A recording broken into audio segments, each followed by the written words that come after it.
bom dia a todos. Bom dia quem está aqui presente, também quem está em casa. Hoje nós vamos tratar de um assunto que é muito importante para a gente entender todo o século XX, tá? Sem dúvida alguma, a gente pode falar que esse conflito chamado de Primeira Guerra Mundial, que é o tema da aula de hoje, ele trouxe sequelas, podemos dizer, até hoje. Por quê? O nível de violência inaugurado a partir da Primeira Guerra Mundial foi um diferencial em toda a história da humanidade. Se você imagina a guerra antigamente, né, lá do Império Romano, passando pela época medieval, as cruzadas, passando por todas as guerras que nós tivemos, em todas as eras históricas, nós estamos falando de uma guerra que significa basicamente o seguinte: um país tem um problema com o outro, os soldados treinados para a guerra entram em conflito lá no meio do campo, no meio do deserto, no local isolado, e que quem mata mais ganha, né? Isso é mais ou menos a teoria de uma guerra. Mas a Primeira Guerra Mundial não. Por que ela é diferente?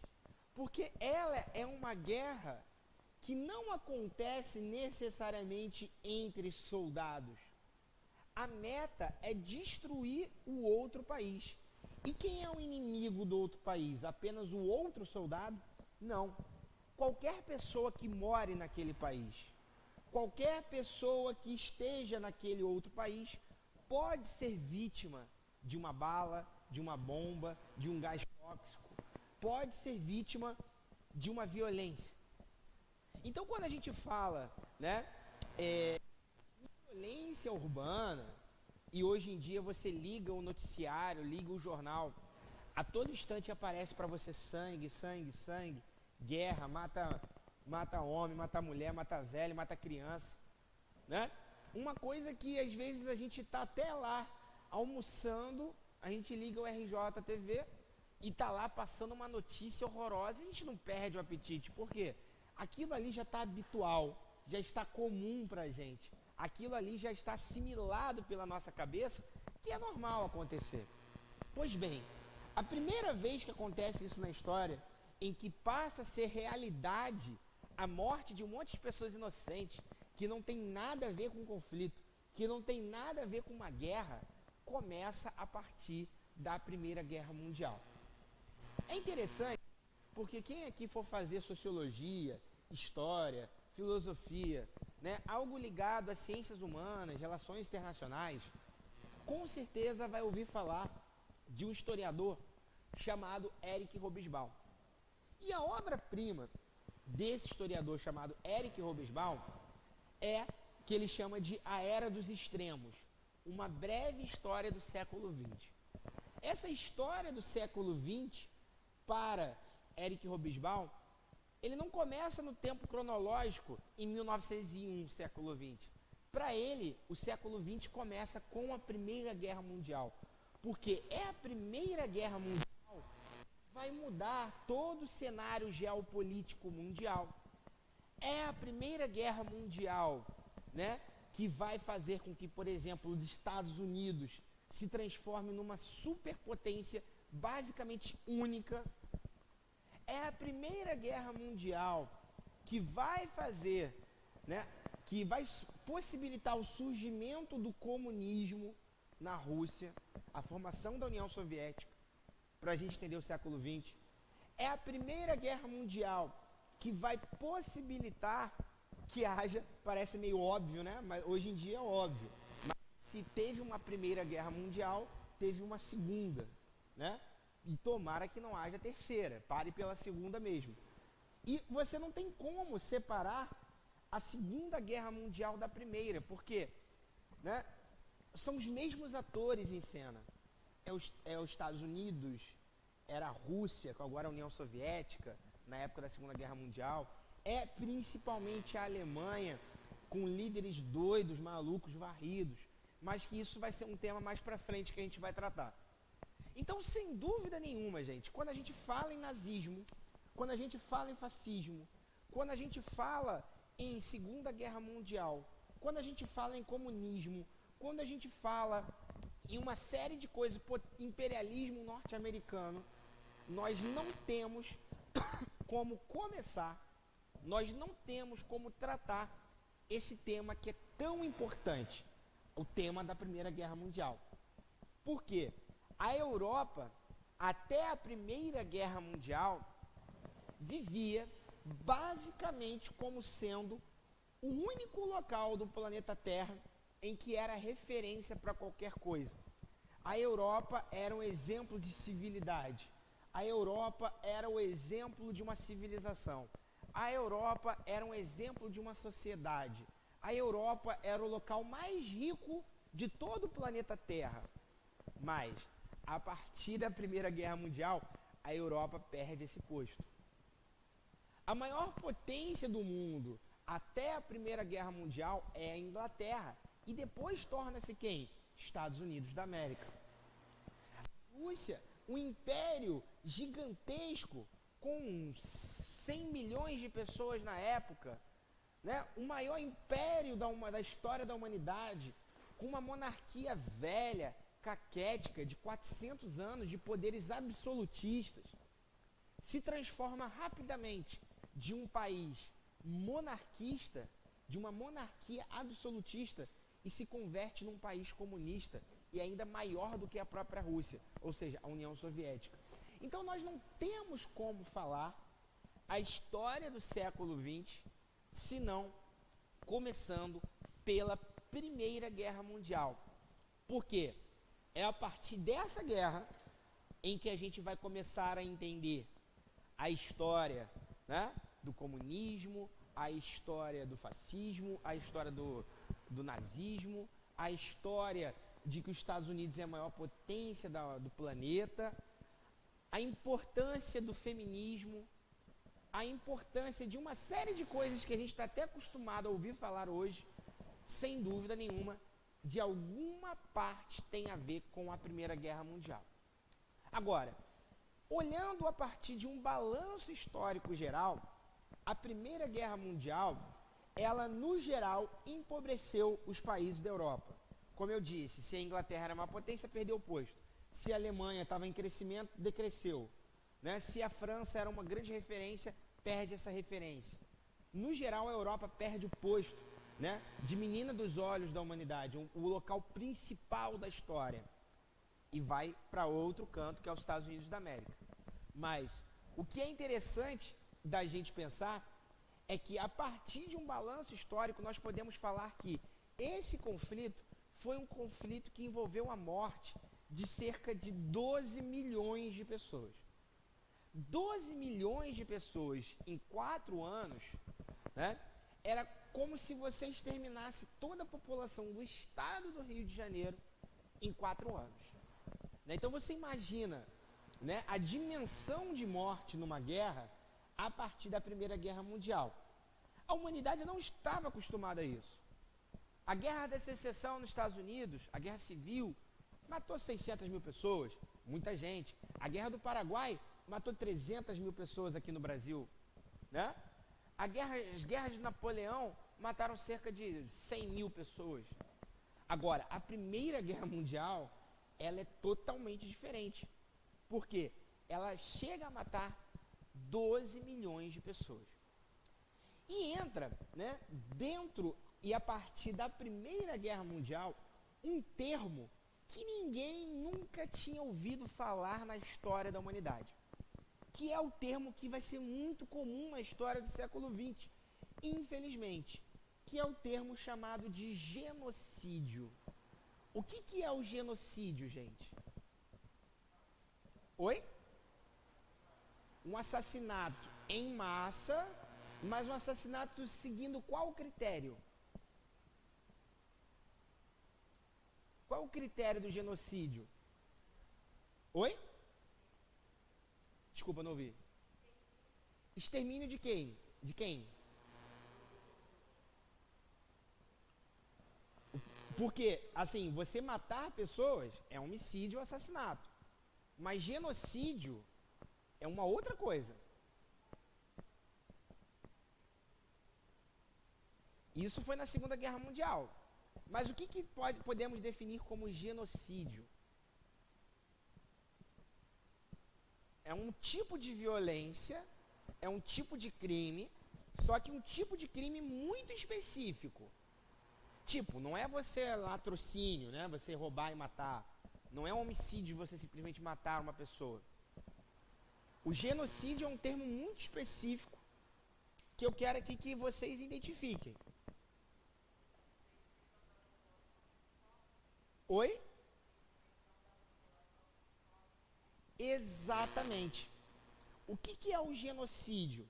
É a tentativa de um Estado, prestem bem atenção nisso, exterminar uma minoria dentro do seu território.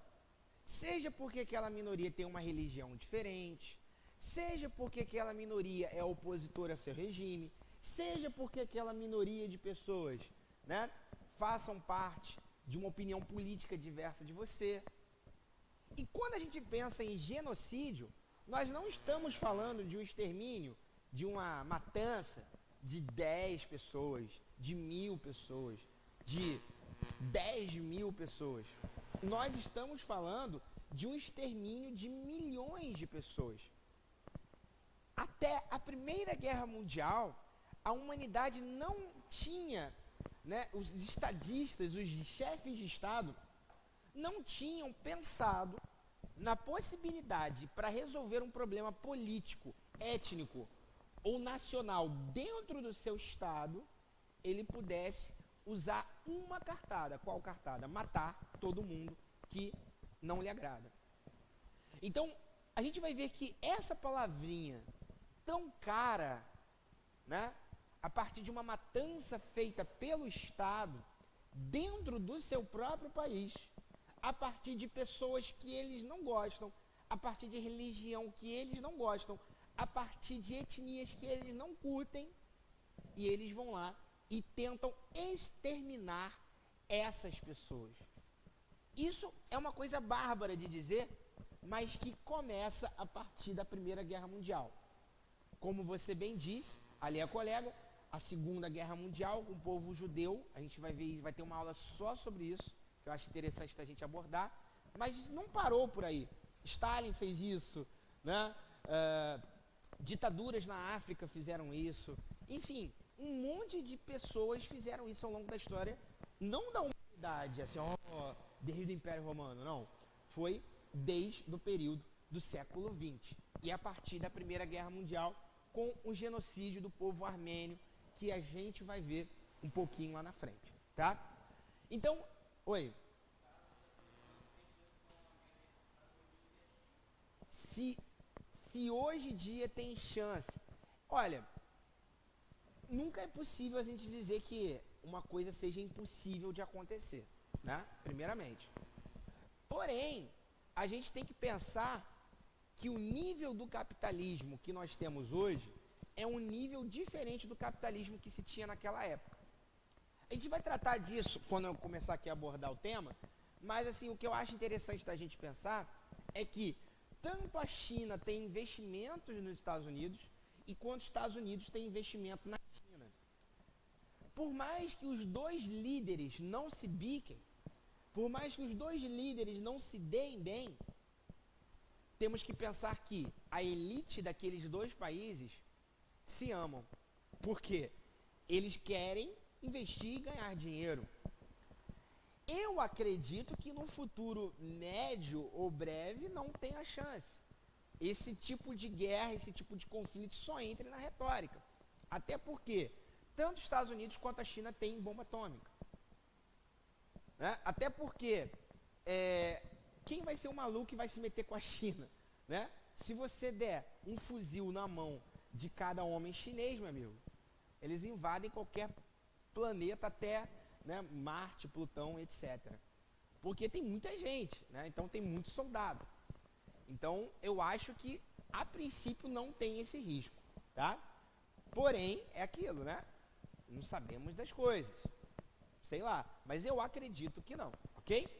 Mas tratando aqui do tema da Primeira Guerra Mundial, nós podemos entender essa Primeira Guerra Mundial e eu gosto sempre de tratar isso muito nas minhas aulas, quando eu falo da Primeira Guerra Mundial, porque parece-me que a Primeira Guerra Mundial, ela reduziu qualquer chance do ser humano ter um pouquinho de inocência e de boa vontade. Por quê? Por exemplo, quando foi inventado o avião, seja por alguns, por Santos Dumont, ou seja pelos norte-americanos que acreditam que foram os irmãos Wright, né, que criaram o avião, ele tinha um interesse extremamente pacífico. Em qual sentido? Olha como a Torre Eiffel é bonita lá de cima. Olha como as pessoas parecem formiguinha lá embaixo. Olha como é bonito o Rio de Janeiro sobrevoar essa cidade maravilhosa. Mas a partir da Primeira Guerra Mundial, alguns generais falam assim, opa, dá para usar esse negócio, tacar bomba lá de cima e matar um monte de gente, sem morrer quem está lá em cima. Né? É a partir da Primeira Guerra Mundial, né, e ali no século XX, que a química ela está tão evoluída que ela passa a produzir agrotóxicos para aumentar a produtividade agrícola. E até que algum desgraçado na história da humanidade falou assim, opa, se tal dosagem mata um mosquito, com qual dosagem eu posso matar um ser humano? Né? Então, ou seja, a evolução tecnológica, a partir da Primeira Guerra Mundial, ela passa a ter um lado obscuro. Ela passa a servir para uma máquina de morte. A partir da Primeira Guerra Mundial, a lógica é, vamos produzir ciência, vamos produzir tecnologias, para quê? Para curar as pessoas de doença, para melhorar a qualidade de vida das pessoas? Nem sempre. Podemos usar a tecnologia para o quê? Facilitar a morte de pessoas inocentes. Então, olha a mentalidade, parece filme de terror, né? A mentalidade de Frankenstein, a mentalidade monstruosa dessas pessoas que tomam parte da elite, né, que fazem parte da Primeira Guerra Mundial. A lógica é, vale tudo para matar. É basicamente isso. Próximo slide. E aqui, a gente tratando aqui sobre essa temática, você vai se perguntar assim, nossa, professor, por que aconteceu uma guerra tão horrorosa com essa dimensão tão brutal de matar 15 milhões de pessoas, de ter um genocídio de um povo, de matar um monte de gente inocente que não tem nada a ver? Isso tudo por quê? Qual é o motivo?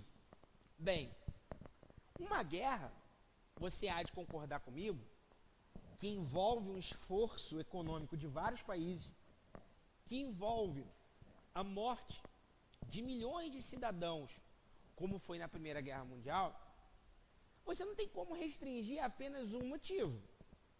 Você não tem como restringir a 2 ou 3 motivos. Existem várias dimensões.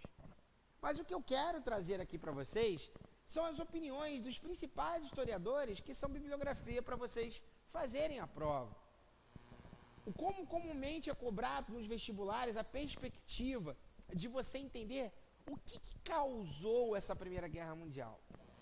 Por quê? Como a gente vai ver, esse conflito poderia muito bem ter sido resolvido a partir de um viés diplomático.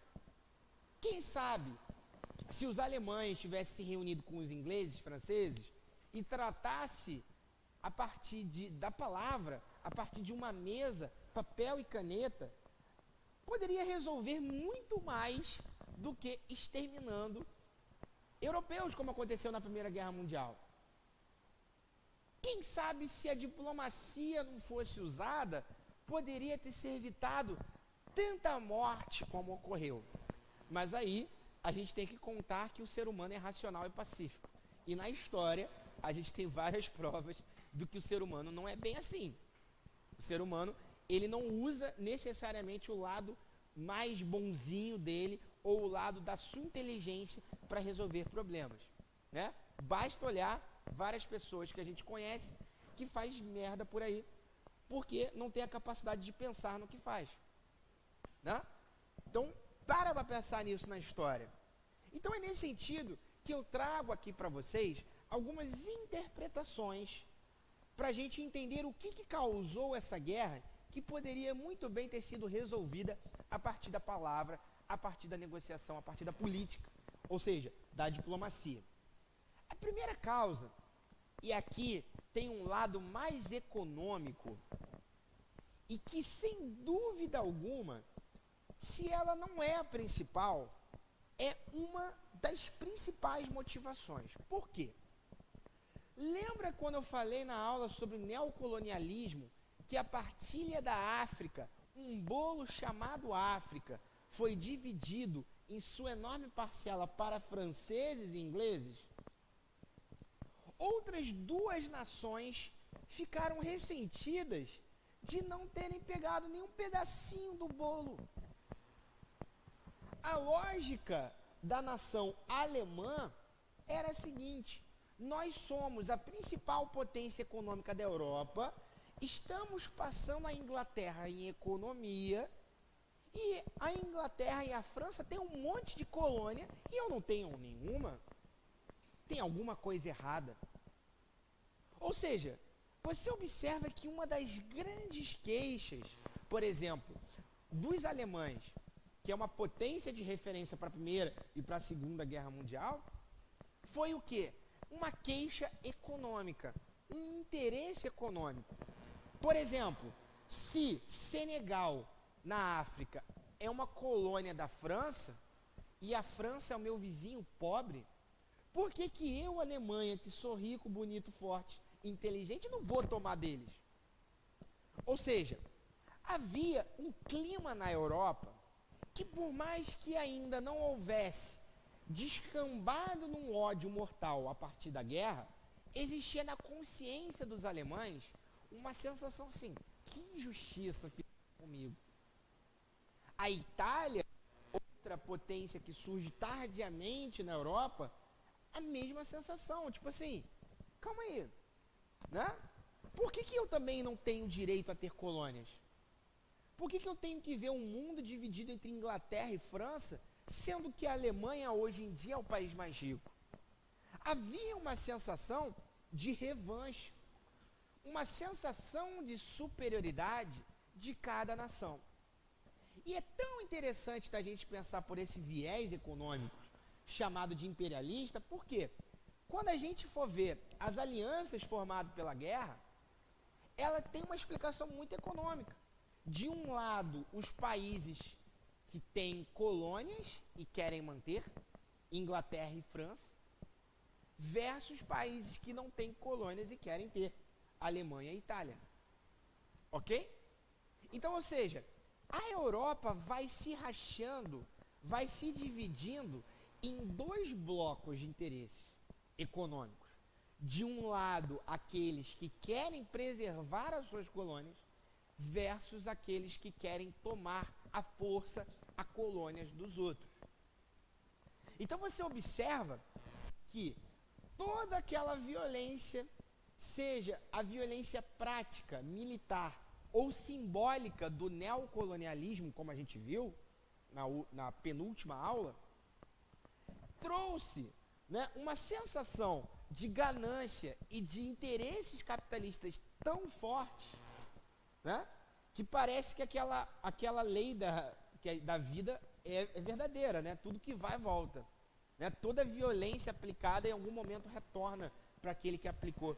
Mais ou menos isso, porque a Europa disseminou ódio e violência e racismo na África e na Ásia, e essa prática que eles tinham com base no interesse econômico, é por esse mesmo interesse que a Alemanha e Itália vão querer surrar esses países que possuem colônias. Então é interessante a gente pensar uma das causas, a causa justamente imperialista, ou seja, o interesse, o choque de nações, o choque de impérios que querem ter colônias e outros que querem mantê-las. Então esse viés econômico é muito importante para a gente entender como uma das causas da Primeira Guerra Mundial. Agora, um outro que também é muito interessante da gente perceber é mais ideológico, que é o caráter dos nacionalismos. Então, ou seja, a Alemanha tinha uma sensação de que era a vez deles. A Inglaterra já teve a sua vez, a França já teve, agora é a vez da Alemanha. A Alemanha tem o direito de dominar toda a Europa porque nós somos a principal nação. E por que nós somos a principal nação? Não, porque nós somos maravilhosos, nós somos lindos, nós somos perfeitos, nós nos enriquecemos. Ou seja, você observa que o argumento nacionalista, ele é um argumento que, no geral, quando você aperta, é um argumento meio besta. E tipo assim, nós somos os melhores, nós somos melhor que você, parece uma criança, né? Mas é basicamente isso. A Alemanha tinha uma sensação, e através de propagandas, né, seja a partir de jornais, seja a partir de teatro, seja a partir do cinema que nasce naquele período, a noção de que a Alemanha é grande, que a Alemanha tem que crescer, que a Alemanha tem que se expandir. E aí, abre um parêntese aqui interessante, e eu vou abrir vários parênteses aqui ao longo da aula de hoje, que um sujeitinho, né, chamado Adolf Hitler, ali adolescente, com seus 13, 14, 15 anos, né, um austríaco, ou seja, ele não era alemão, ele era austríaco, mas ele tinha um professor de história austríaco que era um pan-germanista, que um dia na escola ele falava assim: nós alemães da raça germânica somos superiores aos franceses, aos ingleses, aos russos, né? E não vamos dizer que é só isso, né? Mas vários motivos colaboram para isso, né? Mas o que eu estou querendo dizer é para vocês verem o sintoma desse nacionalismo ideológico que existia no período. Um professor de história austríaco ensinando Adolf Hitler falava: nós somos melhores, os judeus querem sabotar a gente, somos a principal raça da história da humanidade, e toda essa baboseira nacionalista idiota. Ok?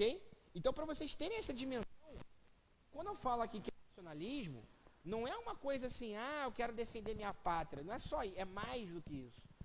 E aqui ele estava muito assimilado.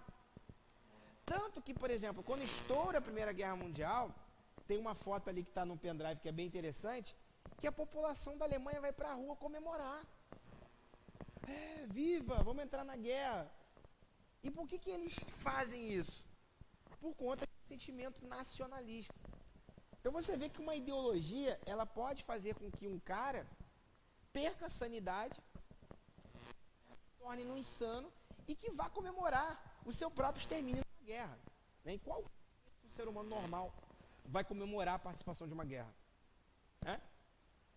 E principalmente o nacionalismo sérvio, chamado de pan-eslavismo. Gente, presta bastante atenção nisso daqui, porque essa região chamada dos Balcãs na Europa, que é o que a gente chama hoje de Europa Oriental, Leste Europeu, então são todos sinônimos, que pega justamente essa região chamada dos Balcãs. Essa região era uma região de países, no gerais, pobres, porém, que eram países que são multiétnicos. Isso é muito difícil da gente entender para o Brasil, porque não é a nossa realidade. Mas na Europa, você há de concordar comigo, que, por exemplo, às vezes você liga o noticiário, está lá na Espanha, os Países Baixos querendo se separar da Espanha. A Catalunha, né, a região de Barcelona, querendo se separar da Espanha. Certas regiões da Itália querendo se separar da Itália. Por quê? Existe uma consciência histórica, milenar na Europa, étnica, que por menor que for o território, aquelas pessoas têm uma consciência nacional. De tipo assim, quero formar o meu próprio país, porque eu faço do meu próprio povo, que tem uma própria língua, que tem uma religião, que tem uma língua, sei lá, algum passado em comum, mas que é um conflito étnico. E principalmente nessa região que está ali no mapa, chamado de Balcãs, a Península Balcânica, era uma região de muito conflito. E vai ser nessa região pobre da Europa que vai arrastar toda a Europa para o buraco, porque é ali que começa a Primeira Guerra Mundial, como a gente vai ver. Bem, eu não vou me alongar muito aqui, mas é interessante a gente observar o seguinte. Na parte verde ali no mapa, existia um império chamado de Império Austro-Húngaro. E o que era esse império? Era um império já milenar na história da humanidade, que enfrentou Napoleão, fez parte de Sacro Império Romano Germânico da época medieval, ou seja, é um império tradicional na região, só que dentro desse império da área verde, existem vários povos distintos, com línguas distintas, com etnias distintas, e que está sob o mesmo comando. E ali do lado, embaixo no mapa vermelho, existe um país chamado Sérvia. Esse país chamado Sérvia é um país que os seus líderes dizem que eles são da raça eslava. E eles, enquanto país pequeno, têm uma missão de formar a Grande Sérvia. O que seria essa Grande Sérvia? Seria libertar os povos de raças eslavas que estavam dominadas por outros impérios naquele local. Então, esse pequeno país chamado Sérvia e tinha um sentimento nacionalista muito forte e uma raiva muito grande dos austro-húngaros. Por quê? Dentro daquela região, por exemplo, aqui, chamado de Bósnia, na cidade de Sarajevo, que tem um pontinho ali preto, era uma região que eram de irmãos sérvios, que fazem parte da mesma raça, que falam a mesma língua, só que não fazem parte da mesma nacionalidade política. Então, qual é a rixa? E qual é a argumentação dos sérvios? Vamos tomar aquilo ali daqueles vagabundos. Alguma coisa a gente vai ter que fazer para libertar os nossos irmãos. E vai ser justamente ali, nessa região, não muito célebre da Europa, que vai começar a Primeira Guerra Mundial, como a gente vai ver, né? Então, ou seja, havia interesses econômicos, havia conflitos étnicos políticos nacionalistas na Europa e, principalmente, havia o que os historiadores chamam, né, um conceito chamado de paz armada. O que é a paz armada? Engraçado, né? A Inglaterra investe em fuzil, investe na marinha, a Alemanha vai fazer o quê? Vai investir em biologia? Vai investir em faculdade? Qual vai ser o foco deles? Competir com o vizinho. Você imagina, por exemplo, né, aí para o Carlos que perguntou de casa online, você imagina que, por exemplo, do nada a China começa a investir um monte de tanque, navios, mísseis. O que você acha que os Estados Unidos vai fazer? Né? Vai investir na campanha pela paz? Não. Como Estado, eles também vão investir. Então havia uma estranha corrida, uma estranha disputa entre países europeus, chamado de corrida armamentista. Né? Tipo assim, vamos nos armar. Para quê? Sei lá, vamos nos armar. Vamos produzir fuzil, vamos produzir bomba, vamos produzir navio, vamos produzir tanque. Para quê? Sei lá. Meu vizinho está produzindo, vou produzir também. Então houve uma corrida armamentista na Europa e que, né, se você já leu a história da Chapeuzinho Vermelho, você vai entender muito bem. Né? Quando a Chapeuzinho vai lá visitar a vovó dela, a Chapeuzinho pergunta para a vovó, mas para que olhos tão grandes, né? Que boca tão grande, vovó, né? Se um europeu perguntasse, por exemplo, para um alemão, assim, para que tanto fuzil? Né? Para que? Perguntasse para o inglês, mas para que tanto navio de guerra se vocês não estão em guerra? Ou seja, era um período chamado de paz armada. Embora não houvesse a guerra, os países estavam se preparando para ela. Mas para que vai acontecer a guerra? Sei lá, estou me preparando. Né? Então você vê que o clima não estava muito bom na Europa.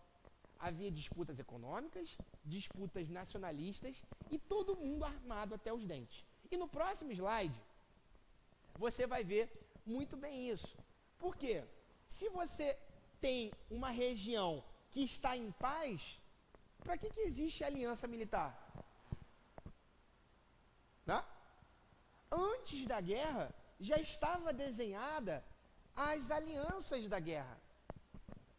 E havia dois blocos de alianças, e aí eu quero que vocês prestem bastante atenção.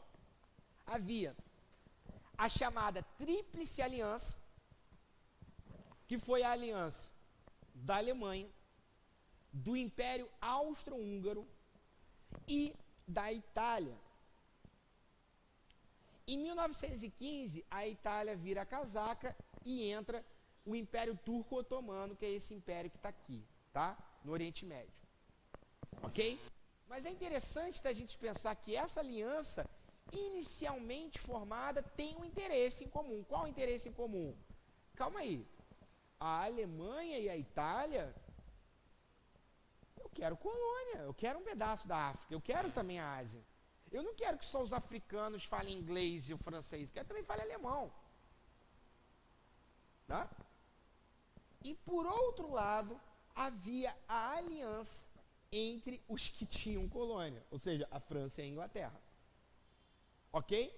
Então é nesse sentido que é interessante da gente pensar, e novamente a pergunta da Chapeuzinho Vermelho. Pô, se está em paz, para que aliança militar? Né? Então essa aliança militar, ela já estava desenhada desde o início do século XX. Mas até então, nunca houvera uma guerra. E aí, no próximo slide, a gente vai entender que o começo da Primeira Guerra Mundial foi com o chamado estopim. Alguém sabe o que quer dizer essa palavra? Pode me dizer o sinônimo dessa palavra? Oi? É.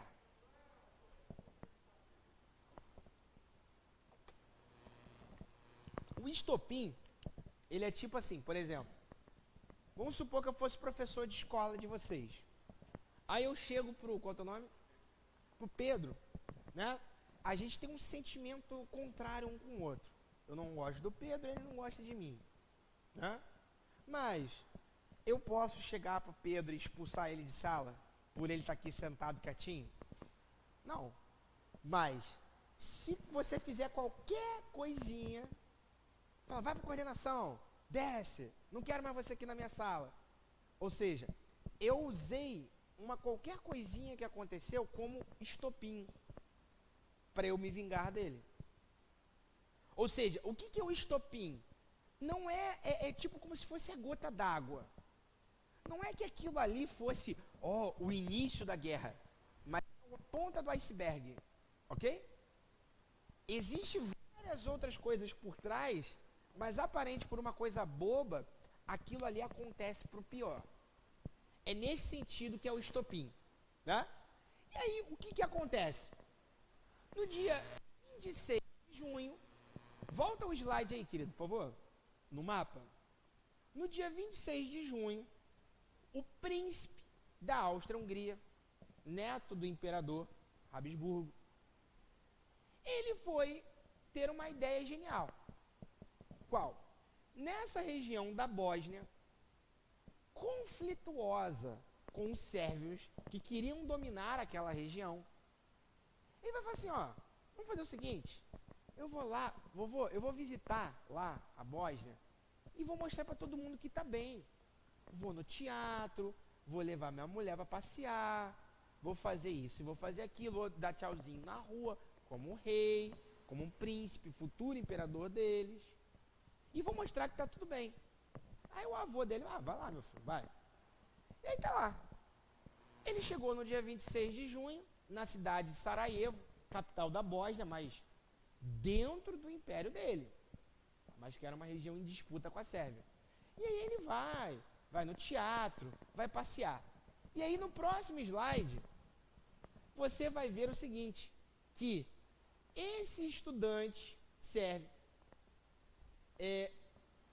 nacionalista de uma sociedade secreta da Sérvia, ultranacionalista, chamada Mão Negra, ele vai lá E aí, isso que é interessante, né?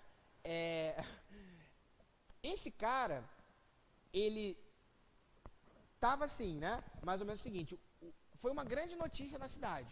O príncipe e a princesa estão visitando Sarajevo. E aí ele foi lá, né? No meio da multidão, ele tentou atirar, só que a sua arma falhou. Ele, putz, cara, que droga, que porcaria. E aí ele falou, o que eu vou fazer? Meu plano deu errado. Vou tomar uma cachaça ali no bar. Lamentando porque o meu plano não deu certo. Velho, quando ele chegou no bar, não deu 15 minutos.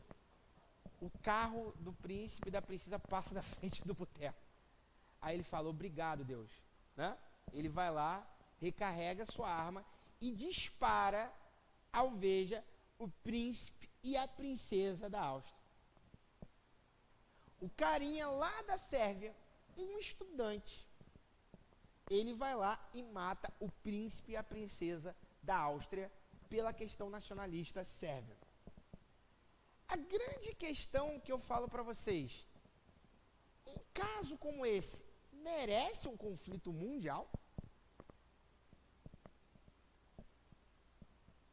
Um caso de assassinato do neto do imperador justifica o balanço de 12 milhões de mortos na Primeira Guerra Mundial? É por isso que é o estopim. Por quê? Havia um monte de pessoas querendo a guerra, mas até então não tinha acontecido nada para acontecer, para rolar a guerra. Agora não. Um sérvio safado matou, né, o príncipe da Áustria. Mas você vê que a justificativa ela é muito besta. Por quê? Né? Bota lá no último slide de novo, no slide 3. Olha aqui no mapa, esse pequeno país, um cara que sociedade secreta, ou seja, não foi o exército da Sérvia que invadiu. Era como se fosse, sei lá, eu como brasileiro assassinar, sei lá, o neto do presidente do Paraguai, sei lá, dando um exemplo besta. Qual é a culpa que a nação brasileira tem disso? Qual é a culpa que a nação sérvia tem de ter acontecido aquilo? Zero. Mas havia grandes interesses por cima. E aí o que acontece? No mesmo dia do assassinato do neto, o imperador austríaco declara guerra à Sérvia. A Sérvia pede socorro à Rússia e aí a Rússia declara guerra à Sérvia. A Alemanha, ofendida pela participação da Rússia, declara guerra à Rússia. A França e a Inglaterra se unem contra a Alemanha para proteger a Rússia. Ou seja, está inaugurada a Primeira Guerra Mundial. Então você vê que é um efeito dominó, de uma pequena coisinha, de um incidente, que possivelmente você há de concordar comigo, que poderia ter sido resolvido diplomaticamente, tipo, cadeia nesse cara, é um assassino, né? Mas não, é uma guerra de nações. Do quê?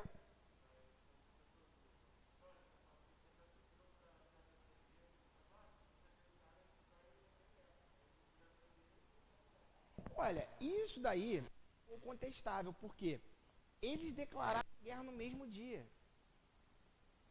Entendeu? Já estava uma tensão. Entendeu? A Áustria queria guerra para exterminar esses caras chatos que estão aqui incentivando para essa região se separar de mim. E por outro lado, a Sérvia quer também a guerra, porque essa região é uma região que é do meu interesse, que pertence à minha raça, que pertence ao meu povo, que eu tenho que libertar eles. Então, ou seja, havia uma tensão. Poderia ter sido, né, alguma coisa diplomática? Claro que poderia. Até porque esse cara que matou o príncipe, ele foi preso na Áustria, na hora. Ele foi preso em flagrante. Ele deu tiro, pô, prende o cara. Ele foi preso na Áustria. O príncipe da Áustria, ele não foi para a Sérvia. Ele estava na Áustria. E o terrorista sérvio estava na Áustria. Ok? Ele foi preso na hora. Ele estava sob júdice na Áustria. Mas, né, o avô do príncipe, imperador, falou assim, não, vamos declarar guerra a esses safados, para tu ver que já tinha uma tensão grande nesse período. Ok? Show? E aí, a Primeira Guerra Mundial começa. No próximo slide, a gente vai entender que essa dinâmica da Primeira Guerra Mundial é uma dinâmica muito tensa. É uma dinâmica bem agitada. Aqui no slide 5. É uma dinâmica muito absurda. Por quê? Inicialmente, nós temos a primeira etapa da guerra, que é a chamada Guerra de Movimentos. O que é a chamada Guerra de Movimentos? É a mobilização de tropas. Então, ou seja, se é homem de 18 a 25 anos, vem para a guerra. Então, estatísticas apontam que aproximadamente 50% dos franceses de 18 a 25 anos, né, que estão na sua casa, que estão estudando na faculdade, que estão jogando bola, né, que estão vivendo a sua vida, calma aí, para e vem para o conflito. A Inglaterra, para vocês terem uma noção, cerca de 30% dos estudantes da Universidade de Oxford pararam seus estudos e foram defender a Inglaterra na Primeira Guerra Mundial. Né? Ou seja, a juventude masculina dos países da Europa foram todos mobilizados para a guerra. Então, no geral, o que havia? Havia, né, pegava esse jovem que nunca tinha tirado nem num pombo, nunca tinha tacado a pedra, né, numa formiga que seja, ele é arrancado do seu lar, é arrancado da sua escola, é arrancado da sua dinâmica e vai para um quartel, aprende a atirar, carregar um fuzil e vai defender a pátria. Né? Então houve uma mobilização muito rápida e forte, com muitas pessoas dos países europeus para a participação da guerra.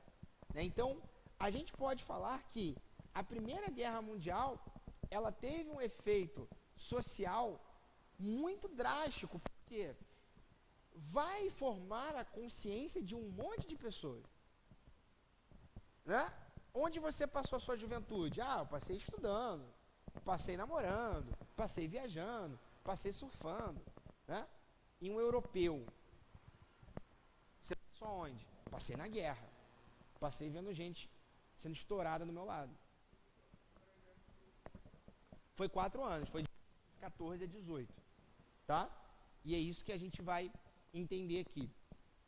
E é nesse sentido que, por exemplo, aquele cara que eu falei ainda há pouco no parênteses, Adolf Hitler, um austríaco, mas assim, gente, é um austríaco muito complicado, porque o Hitler, ele era uma pessoa muito amargurada.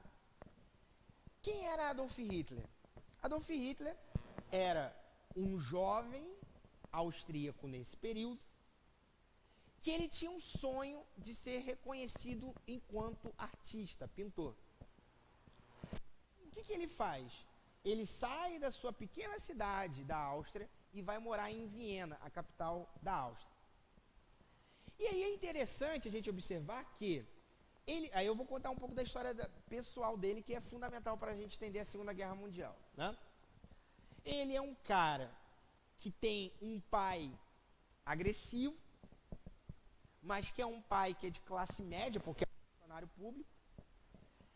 E o pai dele, né, mandava dinheiro para ele estudar em Viena, na Áustria, por mais que ele não gostasse do pai, mas queria o dinheiro do pai, né, para poder tentar ser artista e ser famoso com seus quadros.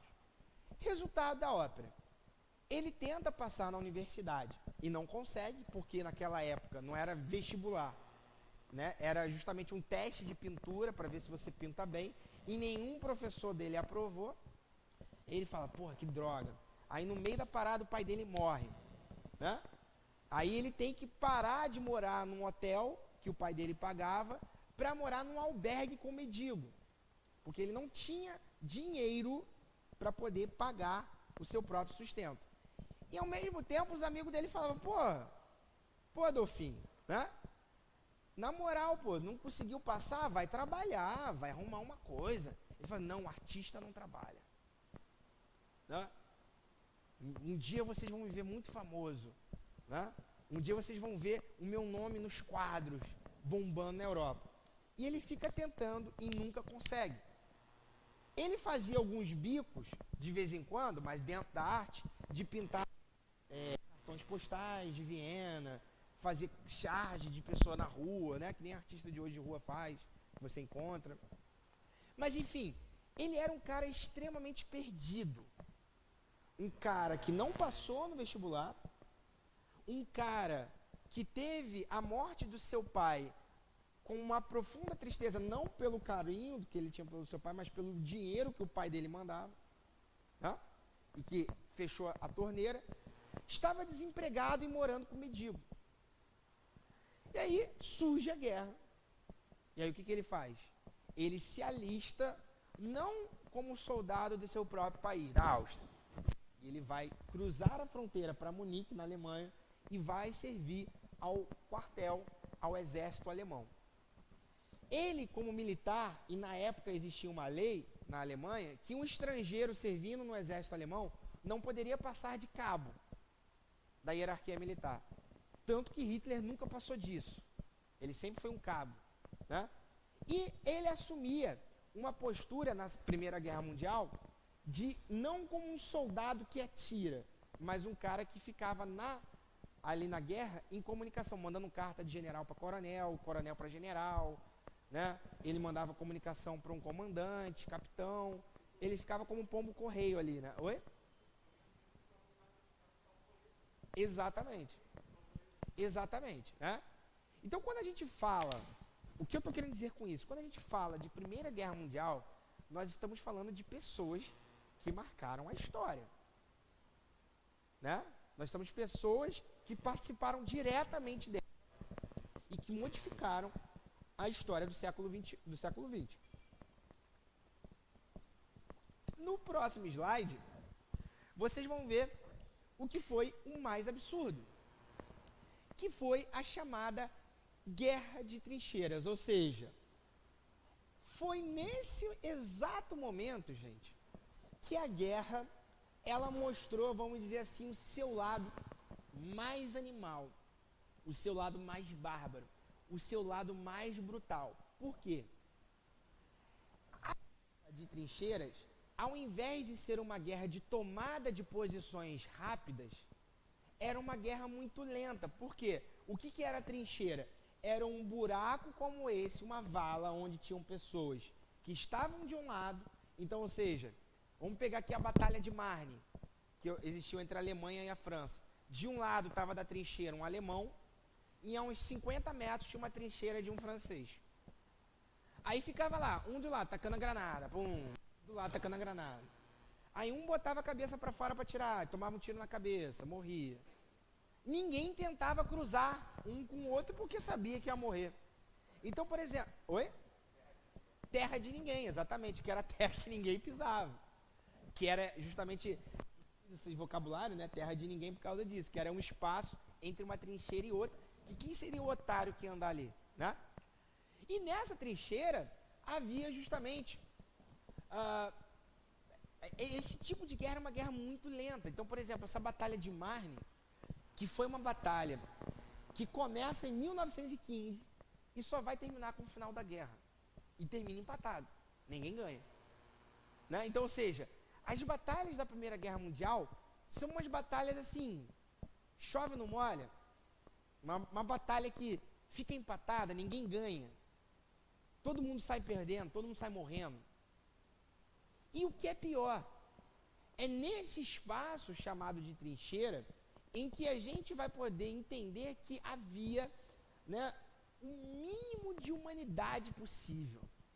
E que, sem dúvida alguma, o sujeito que passou por esse espaço aqui, o cara não saiu mais o mesmo. Ou ele saiu um pacifista, ou ele saiu um doente mental.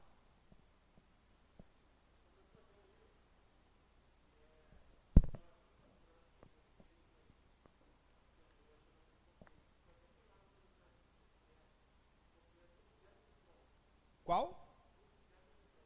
Ah, sim.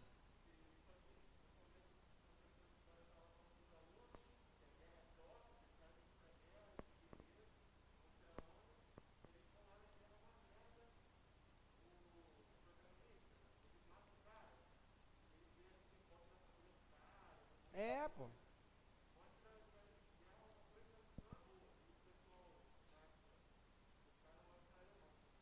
É,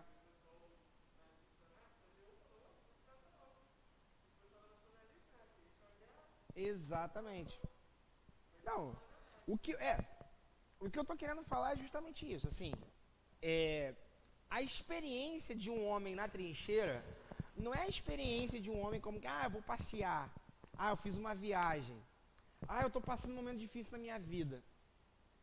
Não é uma experiência assim. É uma experiência muito mais brutal. Por quê? Nesse local, você imagina, eu vou dar aqui um exemplo, que tem milhares de relatos sobre isso. Por exemplo, desculpa até usar esse palavreado, né? Mas é a realidade, é o que aconteceu. Existia sistema funerário no meio de uma guerra. Então o que acontecia? Um cara morria e ficava ali.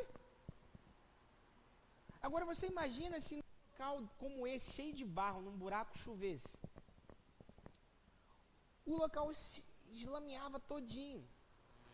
E misturado com uma pessoa morta do teu lado.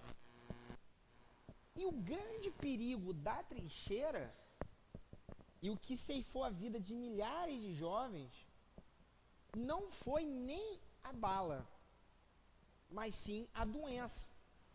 Então um monte de doença ceifou a vida de milhares e milhões de europeus nesse período. Uma das mais célebres doenças desse período foi a chamada gripe espanhola, que muita gente compara com a Covid. Só que a gripe espanhola foi muito mais agressiva do que a Covid. Então, eram doenças que se espalhavam por quê? Era um local insalubre. Era um local com cheiro horroroso. Era um local com ratos. Era um local absurdo de anti-higiênico. Então a experiência desses caras na Primeira Guerra Mundial era com isso que o cara tinha o seu convívio. Ele via essas coisas. E ele não via como a gente vê hoje na aula de história, ou lê num livro, ou vê numa foto. Eles presenciavam todo dia. E tem um filme que eu sugiro aqui pra vocês, que vocês vejam, que é, aperta aqui, ó, aqui no play, aquele vídeo lá que eu te falei. É o filme 1917. Ele ganhou o Oscar aí, não sei o que, ano passado, retrasado. Eu não sei se dá pra... show de bola, valeu. Não quer? Não. Olha só isso aqui, ó.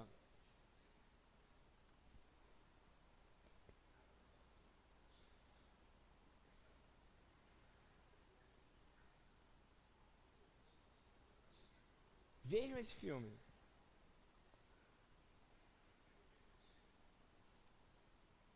Olha o nível da trincheira, era isso, né?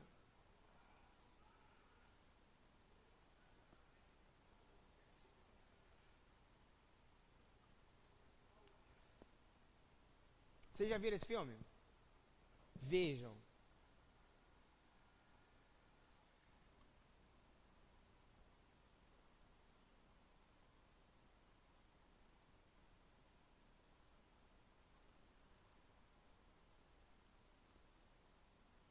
Enfim, são dois jovens e um deles, o irmão do cara, tá numa armadilha preso lá pelos alemães.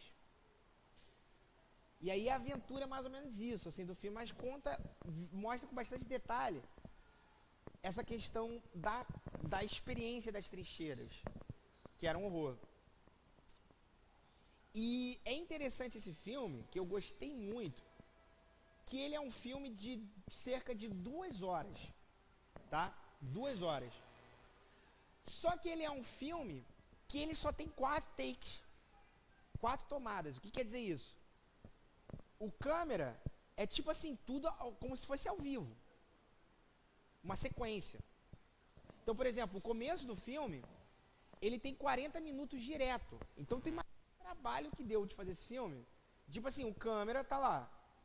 Aí o cara, na hora que ele aponta pra cá, o cara tem que aparecer. Na hora que o cara aponta, vai seguindo. Aí acontece uma coisa. Então tem várias coisas que você vê ali que não é bem artístico, que acontece mesmo. Tipo, o cara tropeça e cai. Né? Então são coisas bem, uma sensação bem real. Então tu imagina uma cena dessa, né? Tipo, num take só, numa tomada só. Então esse filme ele ganhou o Oscar por causa disso, porque além de ser um filme realista, ele é um filme que tem essa curiosidade que poucos filmes hoje em dia têm, né? Que você pode manipular muito bem um ator, você pode pegar um ator horrível e colocar ele como muito bom, porque você grava segundos dele. Mas esse filme não, esse filme ele pega ali 30 minutos, 40 minutos num take só e o cara tem que ser bom, né? Então, essa guerra de trincheiras é uma guerra que vai, sem dúvida alguma, marcar a consciência de quem participa. Eu não tenho dúvida nenhuma que Hitler, ele já era um cara meio estranho, bem esquisito, e com uma história muito maluca, mas que, sem dúvida alguma, a participação dele na trincheira piorou muito o estado dele mental. Piorou muito. Você observa que, por exemplo, né, quando você pega atentado nos Estados Unidos da América, você imagina, que é só muçulmano que faz atentado? Não, tem um monte de ex-combatente da guerra do Iraque. Você vira e mexe e vê isso, né? O cara mata, não sei o quê, um monte de gente numa praça, invade uma igreja e mata os outros, faz isso, não sei o quê. Exatamente, né? Mas, nesse ponto específico, lá dentro do território deles, a maioria dos que fazem são pessoas que eram ex-soldados. Por quê? A experiência de uma guerra, gente, não é uma experiência assim, como que, eu passei um momento ruim na minha vida. Não é isso. Não, não vi não.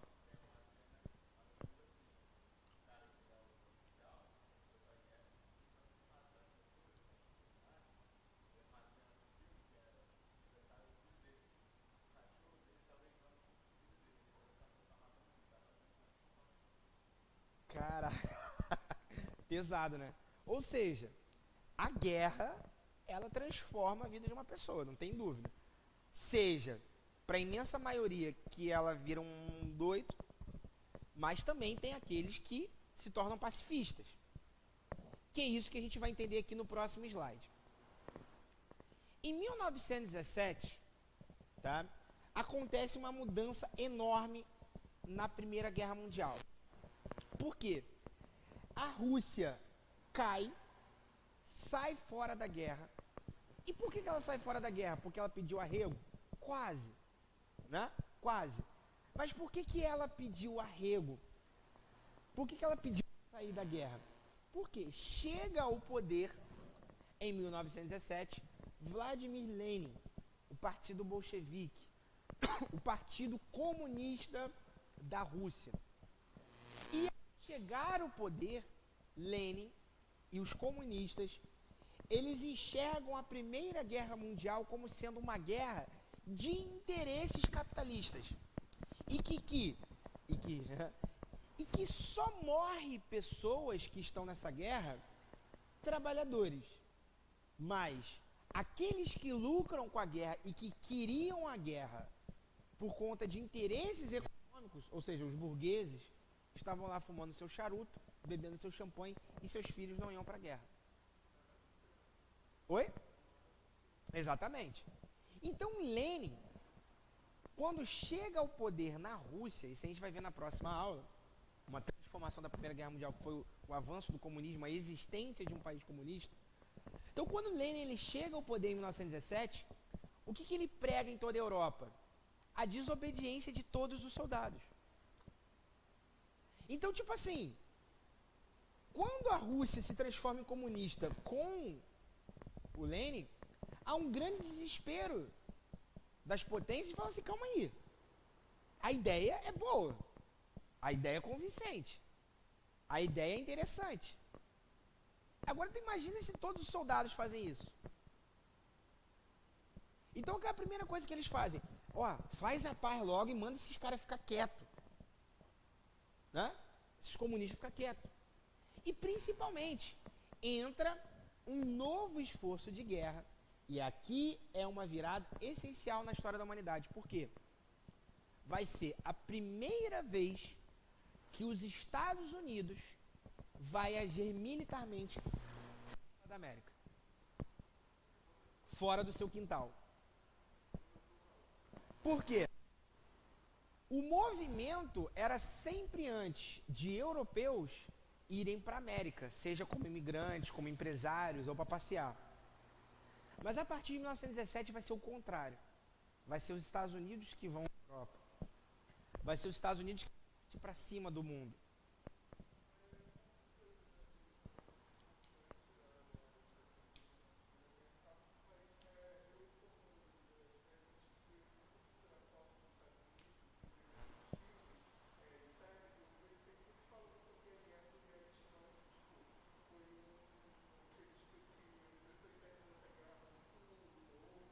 Sim, sim.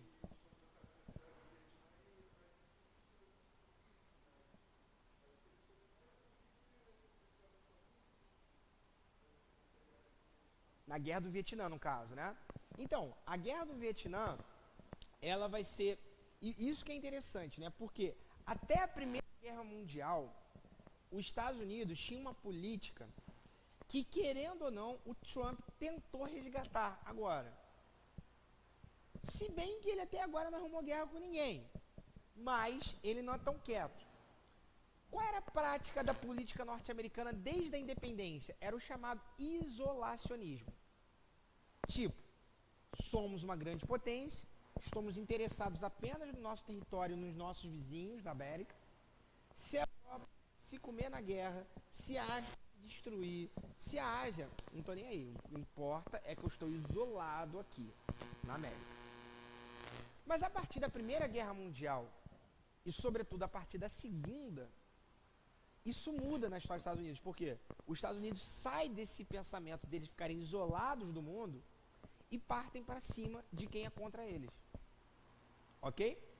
Agora, a Guerra do Vietnã é mais uma dessas guerras que os Estados Unidos se mete, né? De milhões de guerras ao longo do século XX. Mas a Guerra do Vietnã, ela se insere no contexto de Guerra Fria, que a gente vai ver, que é um contexto de que os Estados Unidos está muito preocupado com o avanço do comunismo. Então, quando surge o comunismo na história, surge no meio da Primeira Guerra Mundial com Lenin.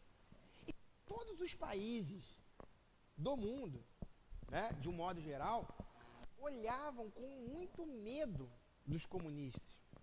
Não com medo de que eles fossem o agredir, porque, no geral, sempre foram muito fracos, só depois se tornam fortes. Mas o medo do quê? O medo da ideia. De se difundir entre as pessoas a ideia de que o comunismo é um bom regime. Porque isso derrubaria quem? Os Estados Unidos. Então, de um modo geral, os países da Europa, os Estados Unidos, os países capitalistas, o Brasil, sempre buscou isolar a Rússia comunista ou a União Soviética, que vai ser formada depois da Primeira Guerra Mundial. Por quê? Porque eles fossem capazes de destruir, mas era porque a ideia deles era perigosa. Era uma ideia assim, ó, tome o poder no seu país, faça uma revolução, tome a propriedade privada, acabe com as empresas, acabe com a iniciativa privada.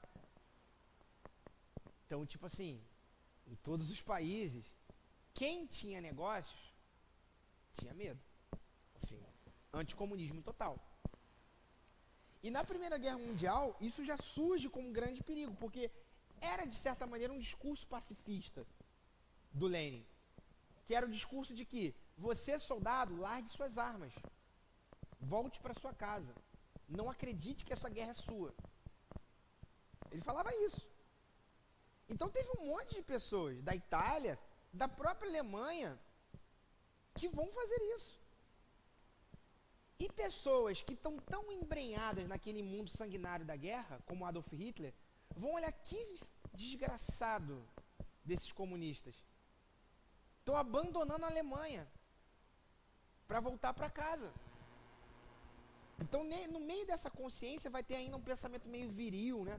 Eu tô aqui como homem defendendo a pátria e um comunista cai fora. Então vai começar, né? No meio da Primeira Guerra Mundial, novos futuros conflitos, né? Dentro dessa consciência nova do século XX. E é isso que é interessante da gente perceber. Que em 1917, a Rússia decadente sai por conta da Revolução Comunista e entra nos Estados Unidos, e que vai dar um grande diferencial na história. Próximo slide.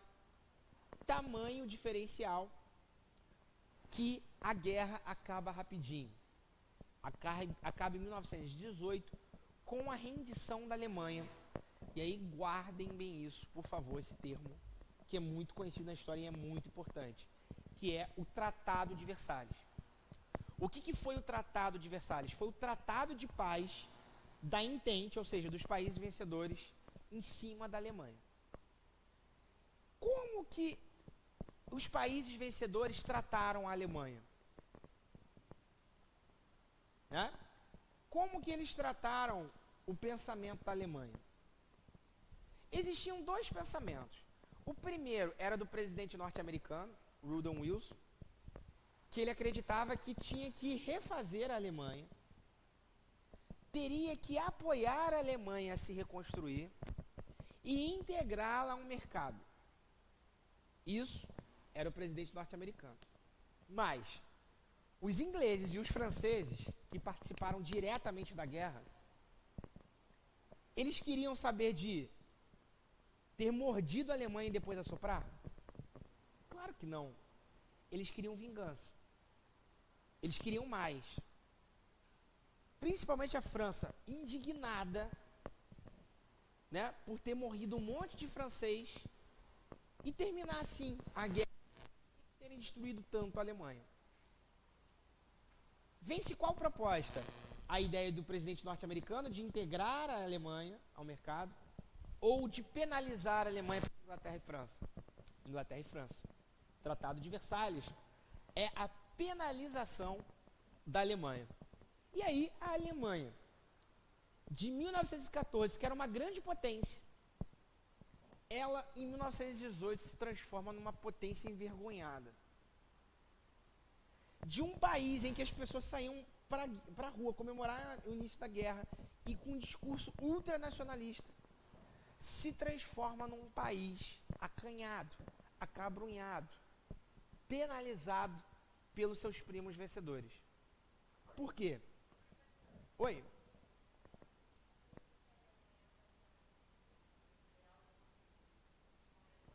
Exatamente. Por quê? Havia, desde o início, a rixa entre Alemanha versus França e Inglaterra. O medo da Alemanha, ou melhor, o medo da França e da Inglaterra era o seguinte: temos que estrangular a Alemanha de tal forma para impedir que ela volte a ser grande, como era. Então, como que a gente vai fazer para evitar um novo conflito mundial? Um novo conflito com a Alemanha? Evitar que a Alemanha tenha essa ideia de novo de tomar colônia da gente. Vamos enfraquecê-lo. Ok? Né? Ou seja, se eles tentaram, tipo, se alguém tenta te matar e você pega a pessoa que tentou te matar, tu vai fazer o quê? É tipo isso. É um pensamento muito vingativo, ok? É mais ou menos isso. E aí o que eles fazem? Eles punem a Alemanha, envergonham a Alemanha.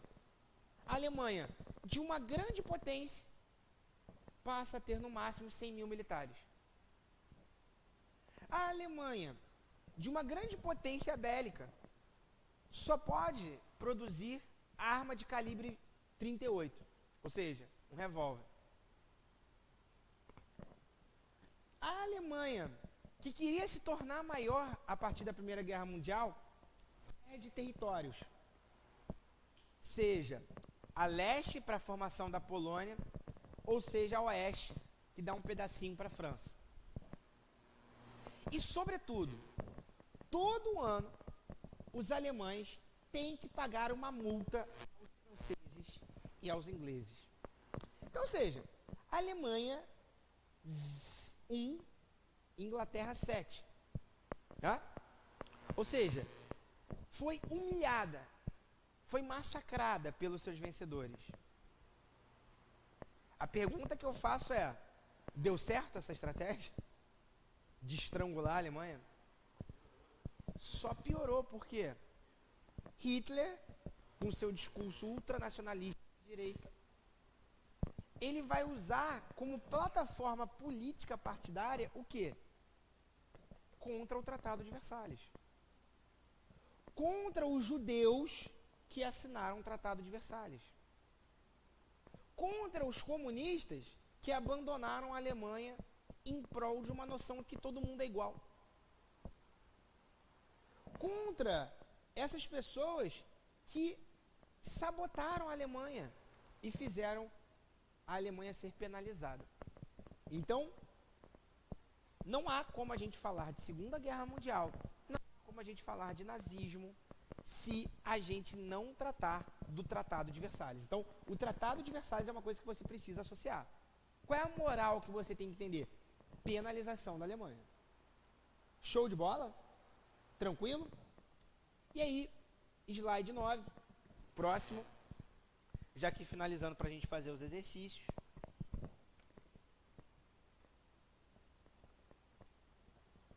Bem, no meio desse conflito, está envolvido na Tríplice Aliança o chamado Império Turco-Otomano. O Império Turco-Otomano é um império que vem aqui de Istambul, a última cidade da Europa por Oriente Médio, né, que era Constantinopla, enfim, desde o Império Romano, e descia até aqui o norte da África, passando pelo Egito. Esse Império Turco-Otomano é um império que tem dentro dele várias e várias etnias, várias e várias religiões.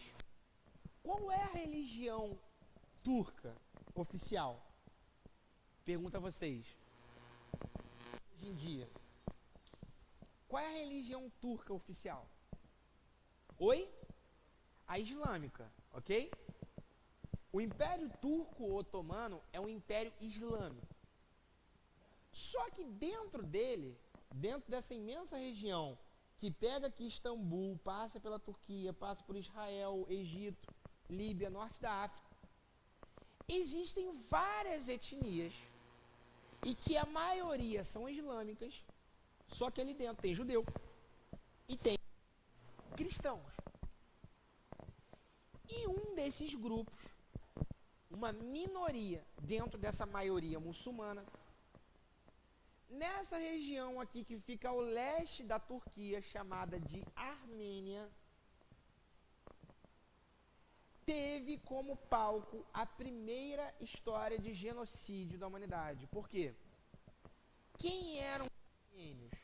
Os armênios eram cristãos no meio de um país muçulmano e eram armênios que aspiravam o quê? A independência do Império Turco-Otomano. Então você imagina, por exemplo, o Brasil, e aí você tem lá o Rio Grande do Sul, que quer se separar do Brasil, um exemplo. Como que você, como líder, vai resolver esse pepino? Tem várias tentativas. Mas qual foi a fórmula de solucionar esse problema de independência da Armênia, segundo os governantes turco-islâmicos? Foi fazer o quê? Exterminar. Matar. Isso, é isso, né? Exterminar essas pessoas. Então o que eles fizeram? Vocês são cristãos? Então vamos crucificar vocês. Né? Não, claro. Eles mataram pessoas, adoidado, homens, mulheres, crianças. Fizeram a mais conhecida de todas, né, desse sistemático extermínio de armênios, foi justamente a imigração forçada dessas pessoas a pé da Armênia para o deserto da Síria. Então imagina, você morar num país, exercer a sua profissão, e do nada um governante fala assim, cai fora daqui. Ah, deixa eu... Cai fora. Leva a roupa do corpo e vai andando. Tá? Então, o genocídio, né, promovido pelo Estado turco-otomano de maioria islâmica sobre uma minoria armênia cristão, foi a primeira história do século XX de um genocídio, em que não morreram 1, 10, 15, 20, 30, 100 mil pessoas. Morreram entre 1 milhão a 1,5 milhão. Então, no início do século XX, para sobreviver, milhões de armênios tiveram que migrar. Né? Estão espalhados pelo mundo os descendentes de armênios. Né? Temos alguns conhecidos, como por exemplo, nos Estados Unidos, você tem aquela banda de rock System of a Down. Não sei se vocês conhecem. Né? Essa banda é formada por armênios, descendentes armênios. Eles têm orgulho da história armênia, tem música até sobre o genocídio armênio. Foi durante. Eles aproveitaram que o mundo estava em bagunça para fazer uma limpeza étnica dentro do território. É isso que é a covardia, tá entendendo? Porque, tipo assim, não dá chance de defesa. Não dá chance de chamar pela mídia global. A mídia está interessada na guerra. Então, como o foco do mundo está na Europa, está acontecendo conflito na trincheira, vamos matar aqueles cristãos? Vamos, né? Vamos matar aquelas pessoas que querem se separar da Turquia? E eles vão lá e fazem isso. Então, assim, é impensável na história da humanidade, antes da Primeira Guerra Mundial, que você fala assim, exterminamos 1 milhão de pessoas daquele povo. Em 2, 3 anos. Ok? É claro que a gente tem a história da África, da escravidão. Só que a escravidão ela foi diluída em 3 ou 4 séculos. Os genocídios do século XX acontecem em 3, 4 anos. Ou 2. Ok? É um peso enorme. Então, o primeiro da história acontece com os armênios.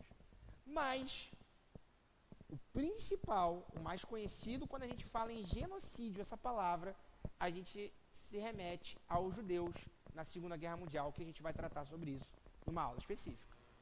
Show de bola? Tranquilo? Próximo slide. Né?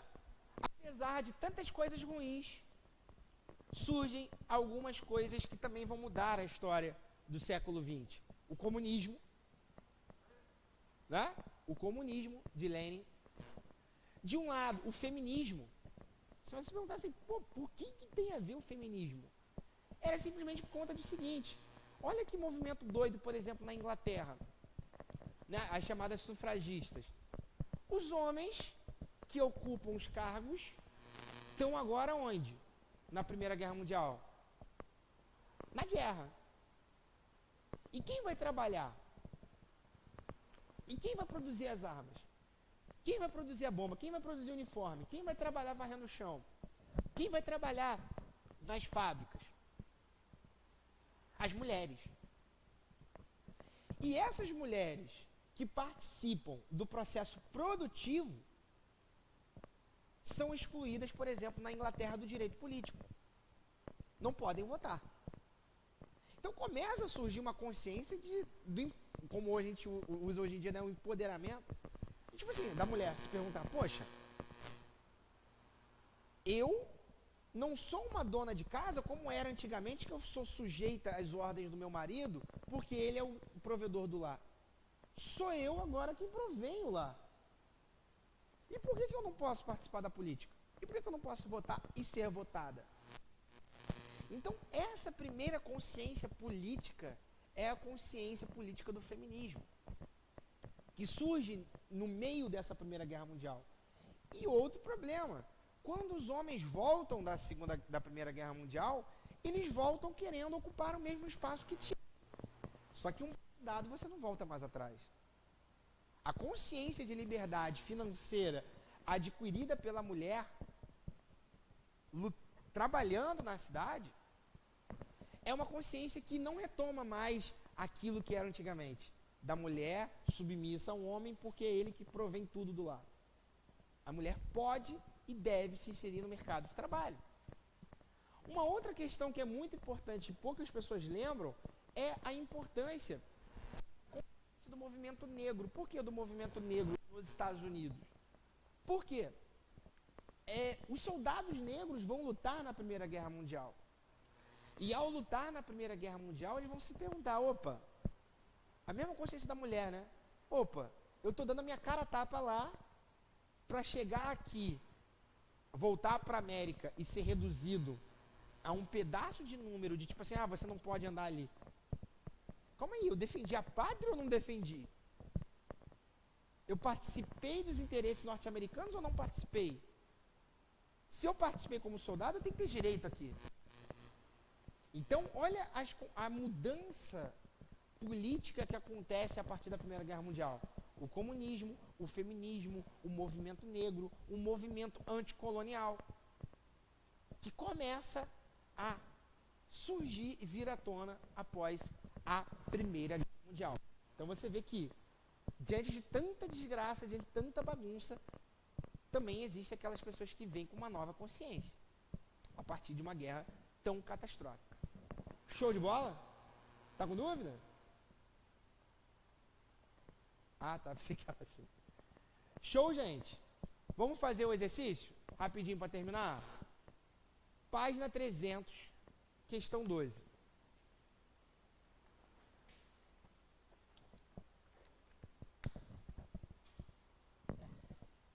Página 300, questão 12.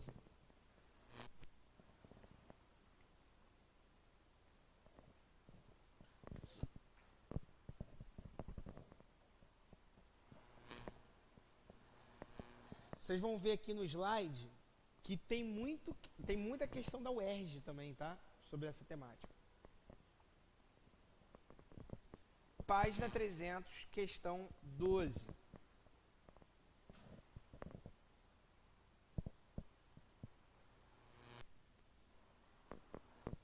Vamos lá.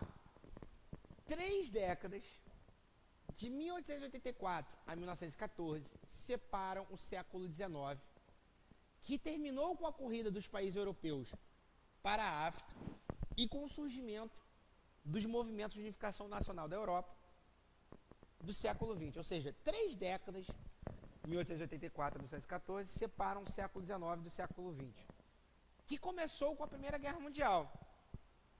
Ou seja, para ela, o século XX começou onde? Em 1914, com a Primeira Guerra Mundial. É o período do imperialismo, da quietude estagnante na Europa e dos acontecimentos empolgantes na Ásia e na África. A pergunta: um processo histórico citado contribuiu para a eclosão da Primeira Grande Guerra na medida em que os fatos históricos citados pela Hannah Arendt contribuiu para a eclosão da Primeira Guerra Mundial na medida em que difundiu as teorias socialistas. Foi o socialismo que contribuiu para o início da Primeira Guerra Mundial. B. Acirrou as disputas territoriais. C. Superou as crises econômicas. D. Multiplicou os conflitos religiosos. Ou conteve os sentimentos xenófobos.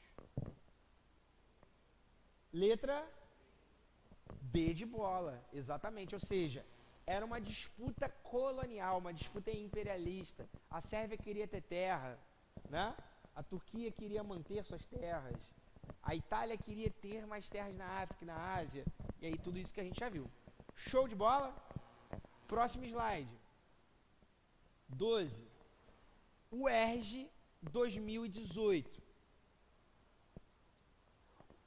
O cartaz, aí o cartaz está escrito assim, olha, deixa eu ler aqui para vocês.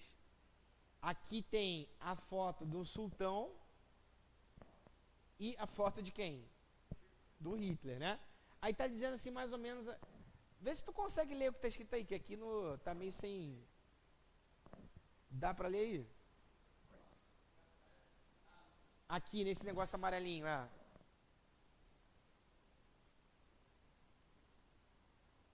que aqui para mim, ó, condenando o primeiro, poderíamos ter evitado o segundo.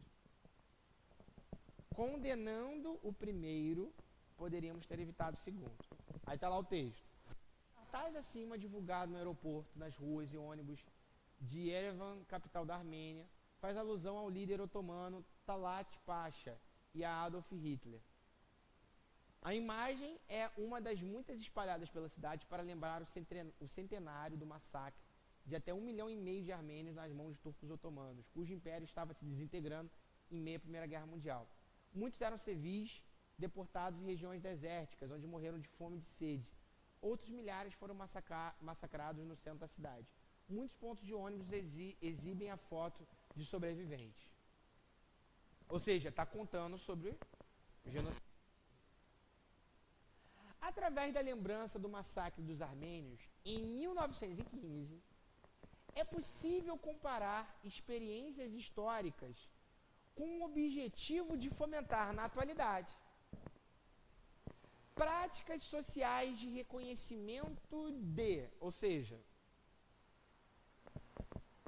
resgatar a memória dos armênios do que aconteceu com os judeus da Alemanha, fomenta na atualidade políticas sociais de quê?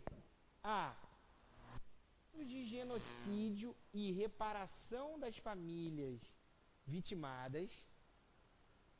B. Ações de expansionismo e continuidade das disputas territoriais. C. Projetos de totalitarismo e permanência de regimes autocráticos. D. Estratégia de conquista e convocação de tribunais internacionais. Através da lembrança do massacre dos armênios, é possível comparar a experiência histórica com o objetivo de fomentar o quê? Qual é a lembrança que podemos destacar e fomentar o quê no século XXI? Qual é a lembrança que podemos resgatar e qual é a política social que pode ser feita? Oi? E aí? A, B, C ou D? Olha, o texto está falando sobre o genocídio armênio. O cartaz está falando assim, condenando o primeiro, poderíamos ter evitado o segundo. Ou seja, condenando a ideia do genocídio armênio, poderíamos ter evitado o genocídio de judeus. Exatamente. E o texto, ele está fazendo uma breve lembrança do que foi o genocídio armênio. Show? Aí a pergunta, através da lembrança do massacre, ou seja, qual é a lembrança? Qual é a memória sobre aquilo? Através dessa memória, dessa lembrança, é possível comparar experiências históricas com o objetivo de fomentar o quê? De política social atualmente. Qual é a lembrança e qual é a prática social de reconhecimento? Fomentar o quê hoje em dia? Através da lembrança. Então, ou seja, primeiro a lembrança e depois uma coisa na atualidade. Qual é a lembrança? Ato de genocídio? E fomenta o que hoje em dia? Reparação das famílias? Qual é a lembrança do passado? Ações de expansionismo. E o que a gente faz para consertar hoje? Continuidade das disputas territoriais. Qual é a lembrança do passado? Projetos de totalitarismo. e, na atualidade, permanência de regimes autocráticos. Isso corrobora. D. Estratégia de conquista é a lembrança. E praticando hoje em dia a convocação de tribunais internacionais melhora a situação.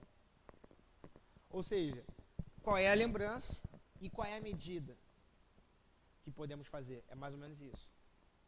Qual é a lembrança do genocídio armênio e qual é a política que podemos tocar na atualidade contra essas práticas? Letra A de amor, exatamente. A lembrança que se tem sobre o período é do genocídio. E o que o Estado, o que pode ser fomentado hoje em dia? Justiça para as famílias vitimadas. Ok? E fazer a saideira, gente, a saideira última, rapidão. O próximo. O ERG de novo, 2017.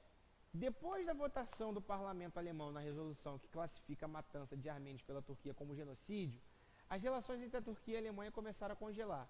A Comissão de Relações Internacionais do Parlamento Turco acusou os alemães de deturparem fatos históricos sobre os acontecimentos de 1915.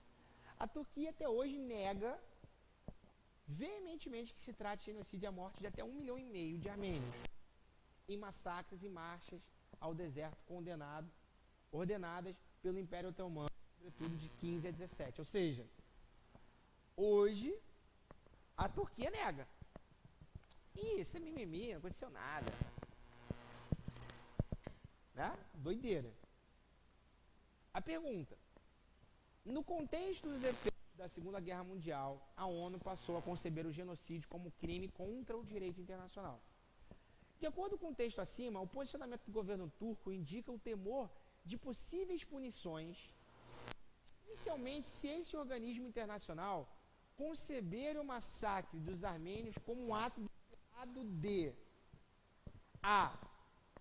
Ou seja, esse ato dos armênios pode ser considerado um ato de A. Limpeza étnica, B. Segregação política, C. Rivalidade nacionalista ou D. Discriminação religiosa.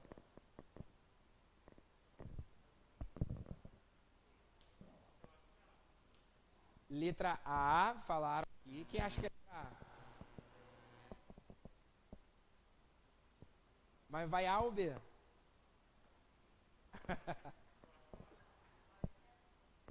C, rivalidade nacionalista. Alguém mais?